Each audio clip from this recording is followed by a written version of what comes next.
Back, it's Batjack JW right here. Saturday morning for you. I've had a lot of requests to bring back the Saturday morning show.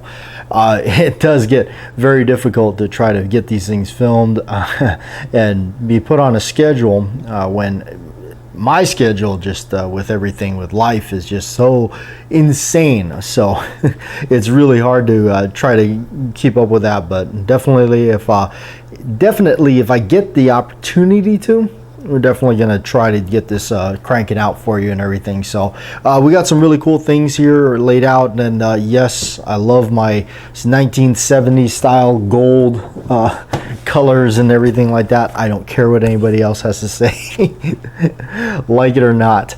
All right, so we also got a really cool movie to talk about and everything. We've talked about that movie before, and we got a bunch of cool stuff and something you have not seen. Yes, we got a hold of something for video, and I did make a main video with it. You can actually check it out shortly on the main channel, and it's right here because we're going to roll out the red carpet for it, so stay tuned. Okay, but actually before we get kicking off here and everything, so what I wanted to do was share a story with you, and hence this story is about a fellow that I met and became friends with, and sat and had breakfast with these guys. They're cool guys. And who are they? Well, I know them as Marv and Jim. These are buddies of mine, Korean War veterans. And Marvin Garraway, a really cool guy, unfortunately passed away during June of this year. So really unfortunate to lose a great person like him. But I want to tell you a story that Marvin told me. I just always known him as Marv. Every time I saw him, Marv, what are you doing? You know? I used to joke around with him, especially when he sadly wound up in a wheelchair. I used to always joke with him, "What are you doing in that wheelchair, Marv? Get out of there. Quit fooling around there. You're an old Marine. Get out of there." So anyway, Marv served over in Korea during the 50s, and he was in the Korean War. He suffered frostbite in his fingers and stuff like that, so he actually had no feeling in his fingers. So when he shot one of his pistols, he always had these custom trigger jobs done. He always had these really custom trigger jobs on his guns that were really light. That's because he had no feeling in his fingertips due to the frostbite from the war. But he was telling me a story one day, and I'd like to share this story with you because I thought it was interesting. Now, I don't know the whole lingo correctly because, of course, that was long before my time. They told me that they were in battle and they had needed missiles or some sort of ammunition of some sort. I believe they were big old missiles or some sort that they needed. Well, the code word for these things were Tootsie Rolls. And so they got on the radio and they said, "We need some Tootsie Rolls down here." So lo and behold, what they ended up getting was actually Tootsie Rolls, candy. Not the armory that are, you know, the rounds or whatever that they actually needed. But the positive part about that was those candies actually saved their lives because it gave them something to eat or something. But that's what he explained to me, and it was very funny because he told me that story.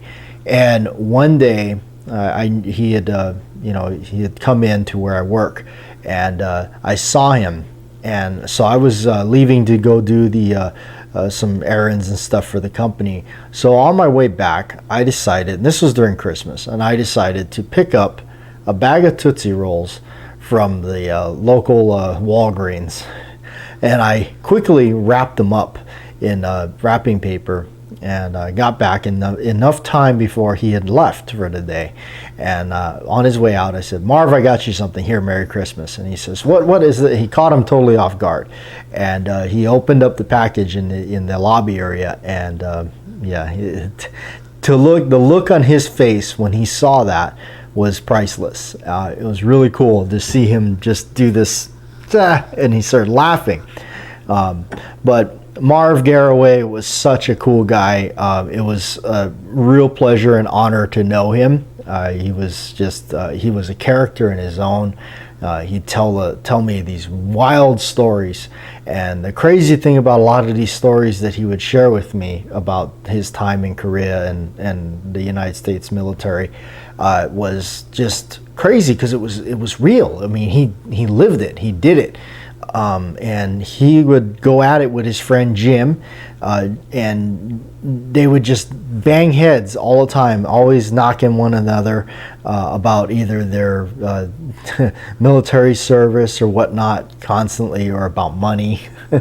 So anyway, I hope I was able to do it, but that is the photograph that I used for the thumbnail for this radio show, is those two guys. And yes, that is a picture of Jim tying a knot in Marv's oxygen tube. Yes. That's to show you the kind of characters they were. So this radio show is dedicated to Marvin Garraway. Thank you, sir, for your service and what you've done for this country. I will remember you for the rest of my life. You were a cool friend. It was a pleasure to know you, and I hope you are resting easy and no more pain for you. So this one's from Marv. Okay, so I wanted to share that story with you folks. I thought it was really neat, and I've just been wanting to compile something for my buddy Marv, and I figured, you know what, it was trying to put it all together, and we finally got to getting it all together for you folks. Anyway, we're going to talk about some cool things here, things that I feel like they don't make anymore, which I heard through the grapevine that Cimarron is no longer making the old rooster shooter. Yes, this is the old rooster shooter that has been on my channel constantly. Many of you have seen this over and over again on the channel. Had it since I remember. I wish I could find that magazine. It was I think it was like an American Rifleman magazine or something, where they showcased this for the very first time when it came out.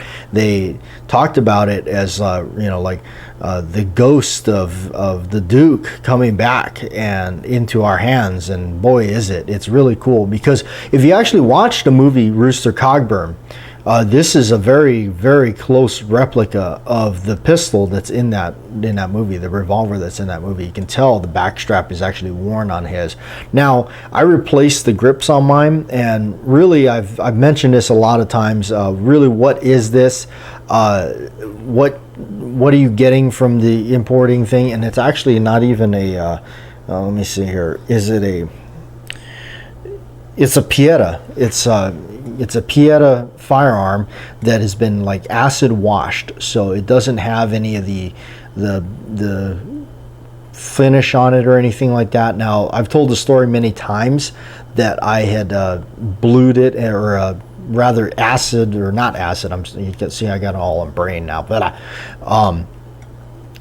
I took a rust bluing treatment job to it, and that's how I got the finish on it. That's what I did to this one, and I created my own grips, because the original grips on this thing actually broke. If you know the story, I actually kept them because they're really cool. I know on video, or on the tape here, you can't really tell too much on the detail on it, but they are actually really neat grips, and they did break on me when I accidentally dropped the gun, and I glued it back together right here with some super glue or something like that. But I've always been afraid to use them or anything. I just want to hold them, keep them for what they are, and that's really neat. They're made actually by a company called Bar S that is definitely long gone. But if this was still the grips that are on this gun, I would certainly buy another one of these, just to have one in pristine shape and in the box and everything. But yeah, they're quit making them, from what I understand. So this thing is probably going to go up. For me, I really don't intend to really lose this piece, so I kind of want to hang on to it and everything, along with these grips and everything, because it's kind of cool, because this is one of the pieces that's been there from the beginning with the channel. This holster was definitely with me through the whole channel gig, and all the way from back in the early days. The belt, not so much. This is not the original belt that I had, but this is the Hunter Leather Company out of Westminster, Colorado. I used to live in Longmont, so they were kind of like, you know, almost neighbors for me. And anytime I get a chance to support good old Colorado, because I do love that state a lot. I do. So they definitely, I think they hooked me up a little bit with a little bit of a discount on this belt here, just because, not because of YouTube, but because you know, I was used to be a resident of Colorado. So that's the other thing too. I always, you know, for the most part, I always pay full price for everything that I review and talk about on the channel.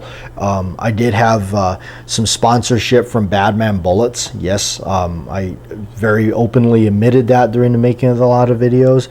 He supplied us with a lot of bullets so that we could continue making shooting videos with that. And the other hand of that was, yes, it's very good products. I would not promote it if it was garbage. In fact, I used those very bullets to split playing cards with the 44 caliber and all that.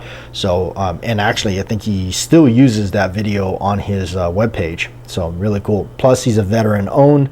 He's a veteran. It's a private little, you know, one-man operation. So not bad idea to support guys like him. So, but as the more things have changed, like you know, as much as I do love my single action 45 Colt. Without a doubt, I love it. It's a great pistol.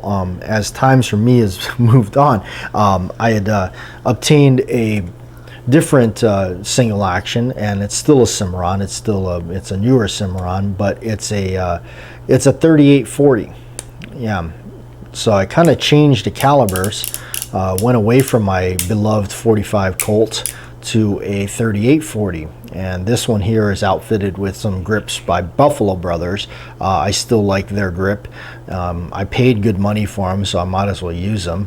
So yeah, there they are, with the finger grooves on the right side of the panel for my left hand. I am left-handed, so it does make things difficult sometimes buying things like such as holsters and whatnot. But yeah, I since then moved over to this this caliber, the 3840. It's been a lot of fun. It's been fun to load for it. It's been fun to check it out. It's actually a really cool looking round. I do like it.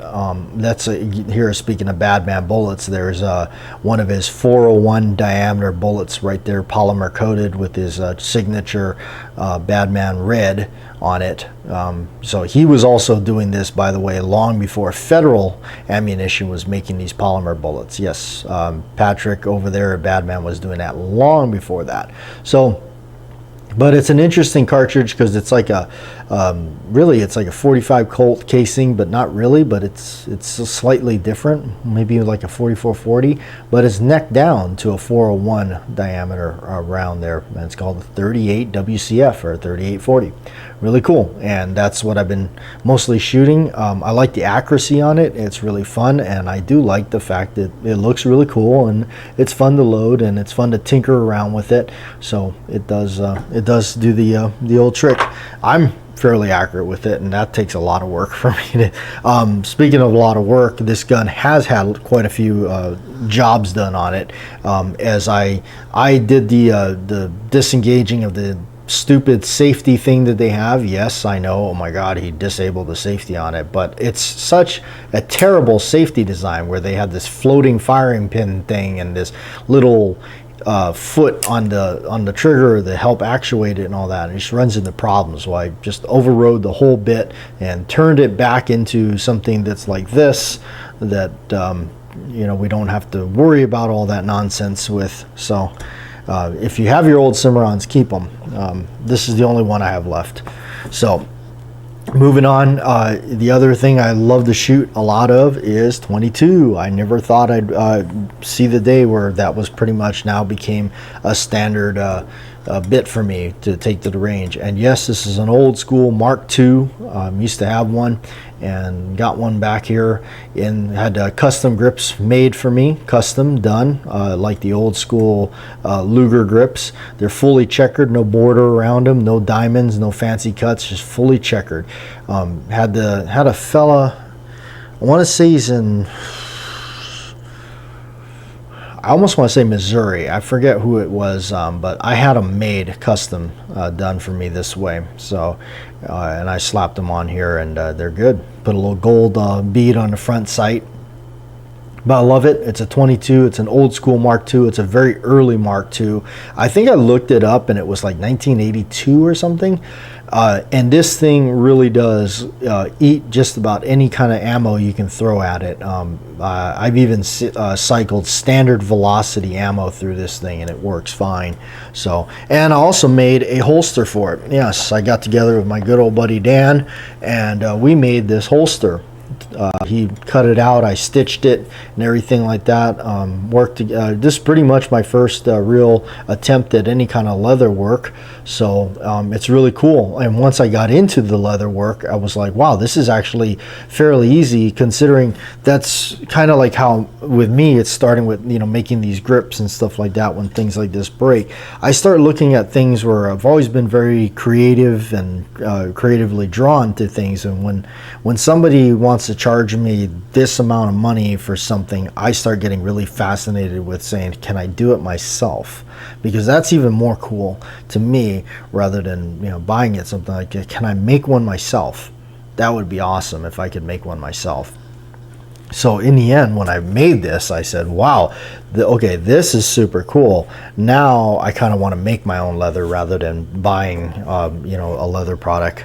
So that's really neat. So I chose the old school military style for this, and it just, you know, just kind of happened to come out that way and all that. So but I know, speaking of all this change and all that, the more things change, the more they stay the same. I still bring an old slab side Colt 45 to the range. Yes, I still love my old 1911 in 45 caliber, and for me, you know, it's got to be a Colt. I love my Colts when it comes to my 1911s.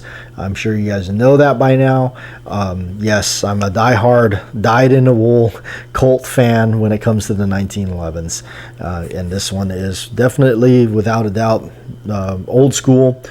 Even though it's a newer model that they produce, it's still old school. I've done a lot of old school touches, changing out to an old school government model trigger, nickel trigger, and a sided hammer, and put some skip checker grips on it like the old school days. And it's got the arch mainspring housing that I like. So, and I run the Wilson magazines. I did find it, I do like them the best.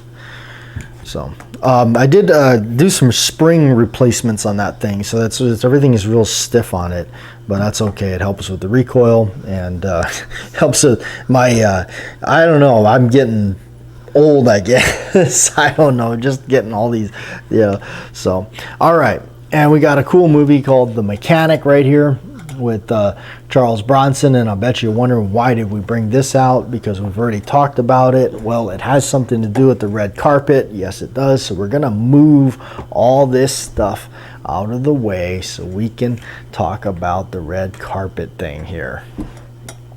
Okay, so really cool movie, The Mechanic, directed by Michael Winner. Charles Bronson has done a lot of films directed with Michael Winner. One of them is one of my favorite ones of all the Death Wish movies, is Death Wish 3, because it's kind of comical. But this is also co-starring Jan Michael Vincent, and his lovely Jill Ireland is in it as well. This is such a cool movie. I have watched this movie so many times, and this is a Scorpion releasing of it. This movie came out in 1972. I had it on videotape, and one of the things that I remember greatly about the videotape I had was, guess what? It had that cover on it, that cool cover, this painting of him. Really neat, and that's why I really became fascinated with getting this, because before this one was out, the only one that you could get was a Twilight Times edition of this, and people were wanting some bucks. Of course, as always, Batjack JW is always late to the party, and by the time I got wind of it, yes, people were wanting some pretty big bucks for that copy of that video. And so I was really happy to see that Scorpion Releasing did a limited run on this, and even better, the fact that they included that cool old artwork on a reversible slipcover in there. or artwork on there. So one of the cool things about this is in this movie he has a pistol that he uses to chase Harry, I believe, or I forget what the guy's his character's name in it, but he makes him run up the hill and wears him out, and so he can just snuff him out in the end. But he's shooting at him with his silenced pistol at him as he's running up, and it's the classic assassin's pistol. Do you know what it is? Well, we got a hold of one for video purposes, so that's why we're going to roll out the red carpet for it. Yes, it is. Look at that. We got the red carpet out, and what do we have? We have a very cool first edition Colt Woodsman right here for you. You're seeing it for the very first time right here. It's a first edition Colt Woodsman. I love this thing. It's so cool.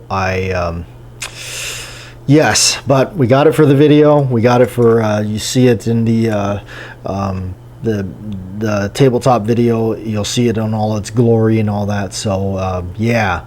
Anyway, we've been checking it out. We've been looking at it. It's really neat. It's kind of neat how it comes apart and everything. So I didn't want to do too much of that to it, but. Really cool design. John Moses Browning, of course, a beautiful another beautiful piece by the great John Browning, and the stampings on it is really cool. I did have this one looked.